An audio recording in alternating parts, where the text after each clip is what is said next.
With Monster Hunter Wilds trailer only a minute and a half, Capcom stuffed these 90 seconds to the brim with details. Some more obvious and others not so much. Take for instance the Scoutfly cage. I admit I'd completely missed it in my excitement over the slinger, and I had no idea these little guys were called pangolins.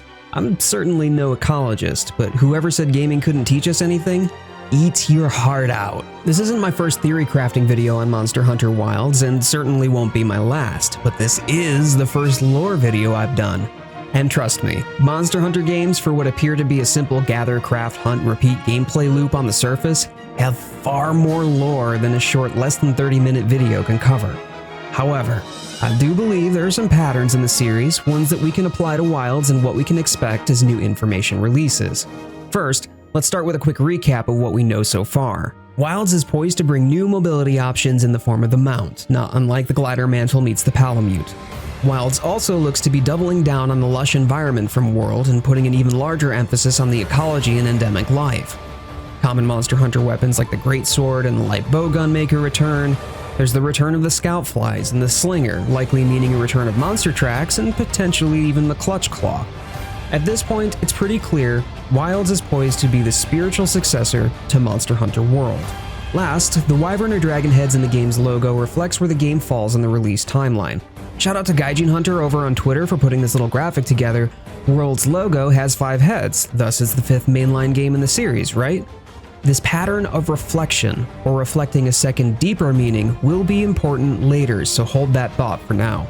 The pattern of dragon heads in the logo is further emphasized in World with the Tale of the Five, a bedside journal in-game that serves as the creation myth for the new world. Specifically, I want to point to page 3. The dragons swam to the center of the ocean, and there they began to transform into an island. One dragon sank into the sea and became the land. One dragon lifted its gaze to the sky and became the mountains. One dragon stooped low and became the lakes, and scattered its scales to create the rain. One dragon fell into a deep slumber and became the forests. The last dragon climbed far into the sky to become a star of sapphire blue, shining brightly above the island. World's history and backstory was ambitious, to say the least, and near as I can tell, each of the dragons mentioned are represented as flagship dragons in-game. There's been a lot of discussion about which dragon corresponds to which role in the Tale of the Five, but at the least, I'm quite confident the final dragon mentioned is referring to Xeno'jiiva, specifically when you take into consideration the color described and the shape of the dragon at the logo's bottom. Any of you who've participated in the Safi'jiiva siege know exactly what I'm talking about.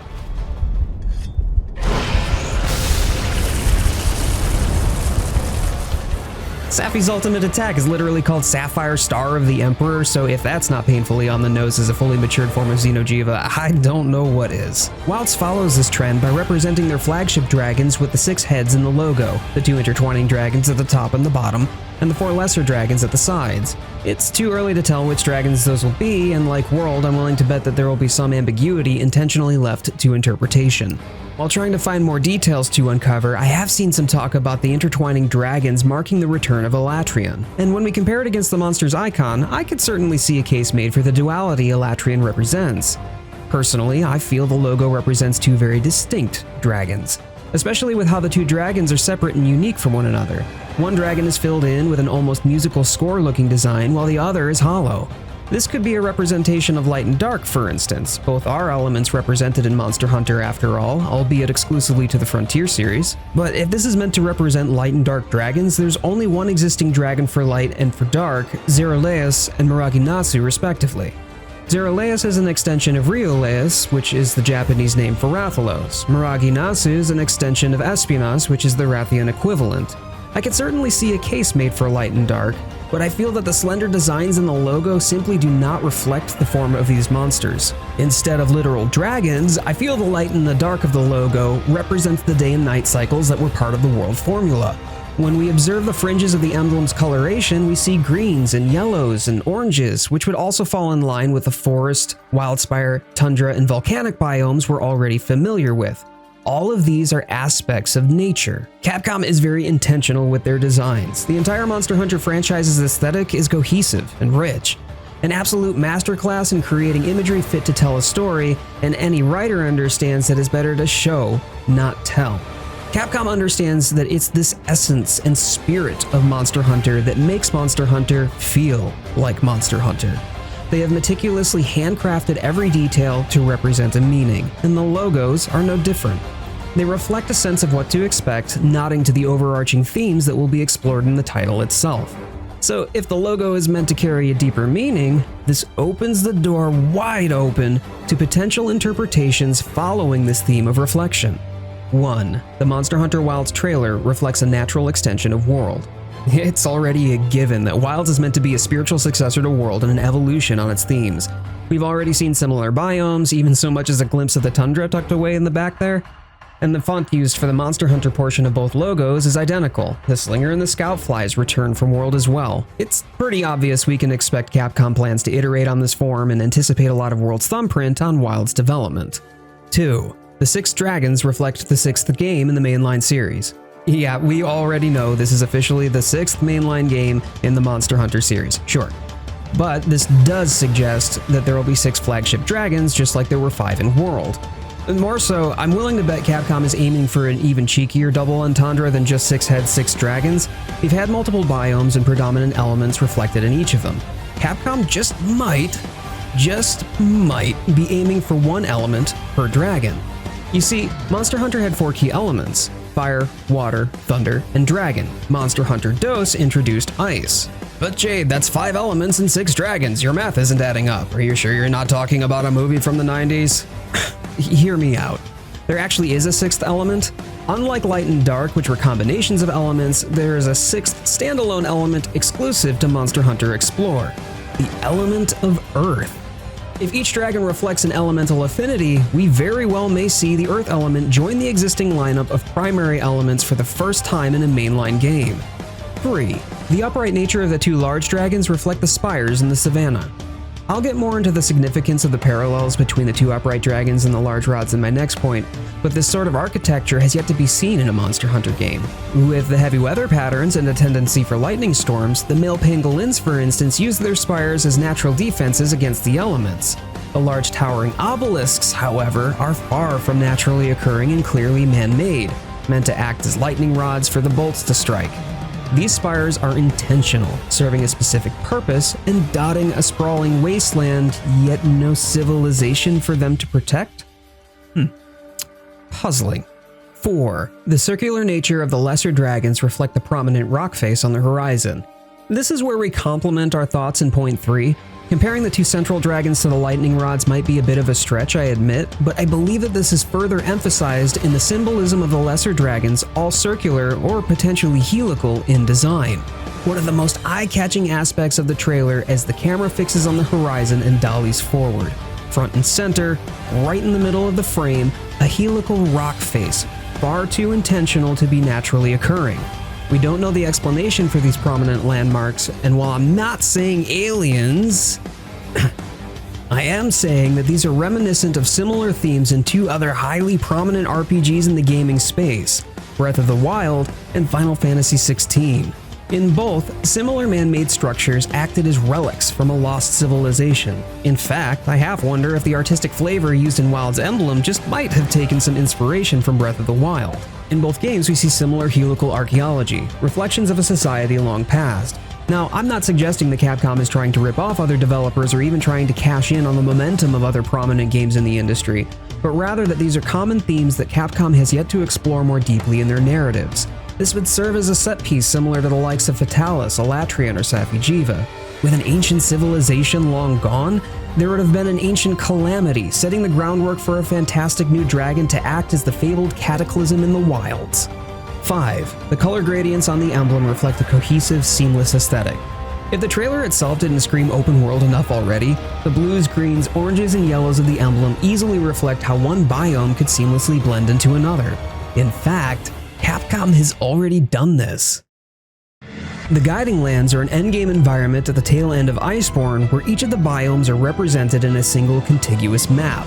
Each area is as lush and vibrant as the next without skimping on its ecological richness. This is a map dedicated to bringing all environments, monsters, and endemic life under one roof and adding a new dimension of hunting and exploration to the established world formula. In other words, Capcom has already created a Monster Hunter open world without sacrificing quality or attention to detail, where all biomes are seamlessly interconnected. Of course, I acknowledge that the size of the guiding lands is only roughly one of the maps dedicated to a single biome, but when viewed through the lens of what Wild's trailer has presented us, all Capcom needs to do is turn up the scale and BAM! Open World Monster Hunter. And 6. The word Wilds reflects itself. In line with the overarching theme of reflection, Wilds literally reflects itself. The letter's perspective show that of a forward-facing reflection, reflecting back to the logo, and not that of a backdrop or shadow. Furthermore, the reflection fades away, almost as your reflection would in water. The sheer variety that Capcom has packed into World, as well as Wild's trailer, leaves me strongly of the mind that there will be a water biome. World had the Coral Highlands, but though it was water-themed, there was no real water. In fact, for as many rivers, marshes, and waterfalls as we got to see in World, there wasn't really much water at all. Remember, stakes are high if Capcom is going to trump World's success. They're going to need to pull out all the stops and bank on the vast legacy of creativity they brought to the table throughout the lifetime of the Monster Hunter franchise. This means they'll need to introduce new and innovative mechanics, evolve existing mechanics, and improve bad or otherwise poorly received mechanics. And sometimes, this means bringing back old mechanics and slapping a fresh coat of paint on them. Do you see where I'm going with this? Monster Hunter Tri set a new precedent for the water biome, where the heavily aquatic environment set the stage for some of the fiercest, most frustrating foes to date, and you fought them underwater. With it came a unique set of mechanics and controls. At the time, the idea of underwater combat was novel and innovative for the franchise. There's no doubt that Capcom is willing to take risks to try something fresh and new. The problem was, nobody really liked it except for the most fervent of Tri's fans. Yet, for a mechanic almost universally disliked, fans of the series are still talking about it to this day, even so far as to have been anticipating underwater combat's return in Monster Hunter 6 well before Wild's announcement. Capcom knows this. They've been all the more aware and engaged with the community since World's success, and I'm willing to bet dollars to donuts that they're hard at work polishing underwater combat to make it just as engaging, challenging, and rewarding as its land-based counterpart. In my prior video, I touched on how the shift in development philosophy for World opened the door wide open to new options for player agency and mobility. This in turn created faster combat and far more responsive controls. Taking what Capcom has learned from World and applying those principles to Wilds, I'm confident that underwater combat will be making a return in full force with mechanics that live up to the standards the Monster Hunter community have come to expect. Not only would a well-delivered water mechanic be an absolute slam dunk for Capcom, it would also give some older monsters like Gobel, Plesioth, and Lagiacrus an opportunity to shine once more. It would furthermore give other well-established Piscine wyverns an added dimension to their hunts, factoring a potential underwater confrontation into the pre-hunt preparation. One counterpoint I want to acknowledge is that the reflection could simply be a mirage we see in the desert. During hot days, heat warps light in a way that a surface looks like a pool of water. Sure, if it was a logo on its own, this would definitely make sense to me. I'd consider dismissing the notion of underwater combat's return as well. But as I mentioned earlier, Capcom is very intentional with their designs. So then the question becomes, well, what is Capcom's intent? Yeah, I think it would be quite the stretch to try to answer that question if Wild's reflection were nothing more than an aesthetic choice to imitate a mirage in the desert. Sure, we've seen a predominantly sandy biome in the Wilds trailer, but this is only a small glimpse of the geographical diversity that is the hallmark of the Monster Hunter games. Instead, if Capcom's intent is to bring back underwater combat, then the question answers itself. There are numerous reasons Capcom would purpose to do just that, and to bring those combat mechanics up to scratch for modern-day audiences. Wherever Wilds will take us, we're sure to be enchanted by the immersive canvas it will paint for us.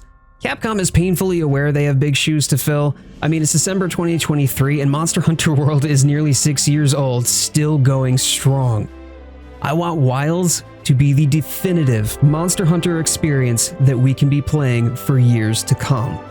So let me hear your thoughts. Theory crafting and speculation is all we have until Capcom comes out with something more concrete following Wild's trailer. Let's get this conversation rolling.